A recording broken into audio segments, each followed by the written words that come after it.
जब हम प्राचीन इतिहास की बात करते हैं तो सबसे पहले लाखों वर्ष पूर्व पाषाण काल की बात करते हैं, जिसमें पुरा पाषाण, मध्य पाषाण, नव पाषाण, जिस काल में आग की खोज हुई, पहिए की खोज हुई। पाषाण युग जाने के बाद वो था हमारा प्राक ऐतिहासिक, क्योंकि इस युग के बारे में कोई भी लिखित साक्ष्य नहीं मिलते हैं।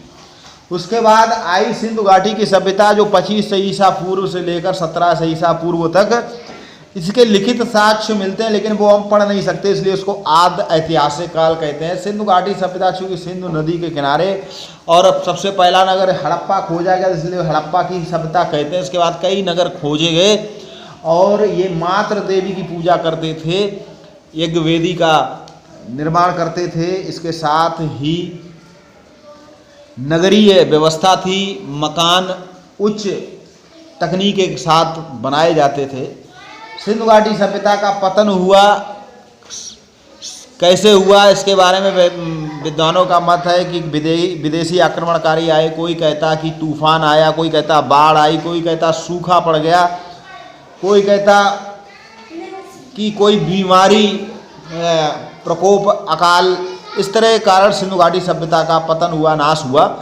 और उसके बाद 12 से ईसा पूर्व से लेकर 7 से ईसा पूर्व तक वैदिक काल रहा, जो कि पूरी तरह ग्रामीण और पशुपालन पर आधारित थी। और वैदिक काल में भी पूर्व वैदिक काल, ये यानी कि जिसे ऋग वैदिक काल, और उसके बाद उत्तर वैदिक काल, जिसके अंतर्गत 3 वेदों का निर्माण हुआ, अथर्ववेद, सामवेद, यजुर्वेद, सामवेद और अथर्ववेद। ऋग्वेद, सामवेद, यजुर्वेद और अथर्ववेद। कहते हैं कि जो उत्तर वैदिक काल था वो समाज काफ़ी दृढ़ हो गया था। राजा अपना राजत्व बनाए रखना चाहता था। उसने सभा व समिति का निर्माण किया। समाज में विघटन फैलने लगा, जातिवाद और भेदभाव चरम पर था। और उसके बाद 563 ईसा पूर्व महात्मा बुद्ध का जन्म हुआ।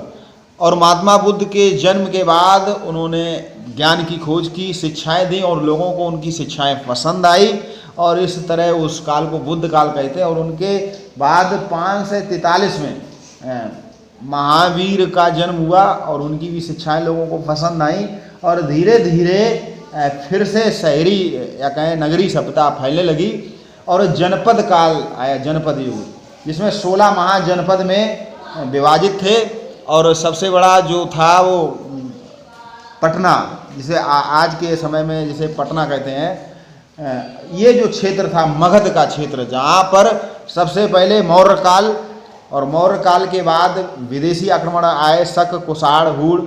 और मौर्य में जो सबसे अंतिम जो हुआ अशोक, जिसने बौद्ध धर्म ग्रहण कर लिया था और धम्म नीति अपनाई। इसके बाद विदेशी आक्रमणकारी आने लगे, और उसके बाद फिर से सिमुक नामक एक राजा हुआ, उसने फिर से हिंदुत्व को बढ़ावा दिया। और उसके बाद गुप्त काल आया। गुप्त काल को स्वर्ण काल कहते हैं। इसके अंदर विक्रमादित्य हुए, चंद्रगुप्त, विक्रमादित्य द्वितीय। और इसी समय में आर्यभट्ट, बारहमिरी, कालिदास जैसे महान विद्वान हुए।